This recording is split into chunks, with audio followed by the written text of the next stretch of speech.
Good morning, I'm Allison Morrow, the girl who is posting all things eco on her YouTube channel, and the behind the scenes truth is what I'm trying to give people. Realizing though that when you post a video about deodorant and aluminum and potential health effects, there might be some critics out there who say, that girl, she's paranoid, which is fine. I am okay with taking the criticism, but I'd like to just make a quick point that I may not be paranoid, I may just be smart. And I'm gonna make this point by telling you about the foot fluoroscope. Today's episode, radiating shoe sales. The foot fluoroscope really dates back to 1920. The marketing focus quickly shifted from veterans to young children and their mothers, who were anxious about their children's healthy growth. It's basically an X-ray machine that shoe stores use to fit people for shoes. You put your feet in the shoes and then you stick your feet straight into this box of radiation. There's no protection, no lead blanket like we would use today. It's just you and the X-ray machine. It was often used for children because that way you didn't have to take the kid's word for it. Did the shoe fit? You could actually see their toes wiggling around inside the X-ray machine. It was wildly popular. Why wouldn't you want to see what your toes look like in your Nike Airs, right? There are reports that people would wait in line outside shoe stores just to see their feet in this X-ray machine. Unfortunately,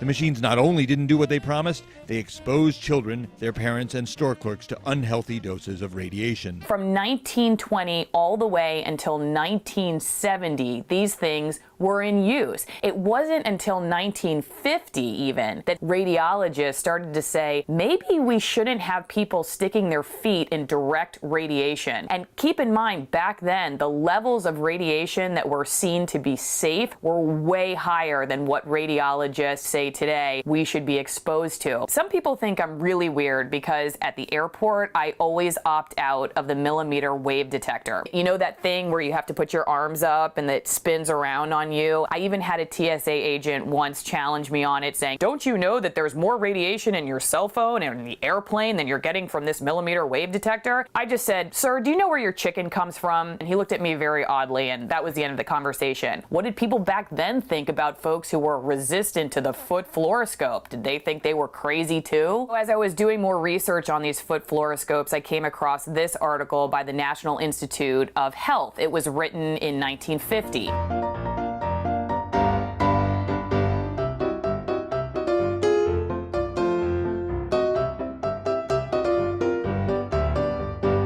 The first state didn't ban these foot fluoroscopes for almost a decade later. But keep in mind, they've been around since the 1920s. I don't want to be the person that's reading an article 50 years from now about something that I used over and over and over again when I was in my 30s. The reason I don't go through the millimeter wave detector is not because I'm sure that it's doing anything horrible to my body. It's just because they haven't been around that long, and I want to see what the science ends up saying about them decades from now. So my standard is try to live as wild as possible, as natural as possible. Products on my kitchen counter that I use to clean with, I like to be able to pronounce the ingredient list. And if there's something that's new on the market that I'm just not sure about, I just opt out, like the millimeter wave detector. This girl, no, she's staying out of the lab. If you're curious how to get out of going through that machine, all you have to do is say to the TSA agent, I'd like to opt out. They come get you, they do the pat down. Altogether, it maybe delays my trip through the airport by about 5 minutes. So if you're not thinking right now, that girl has lost a screw, you should subscribe to this channel because I'm gonna keep pushing out those videos that give you the behind the scenes truth of stuff you may never have thought about as I learn it myself. And there is a lot to learn. Again, I'm Allison Morrow. See you next time.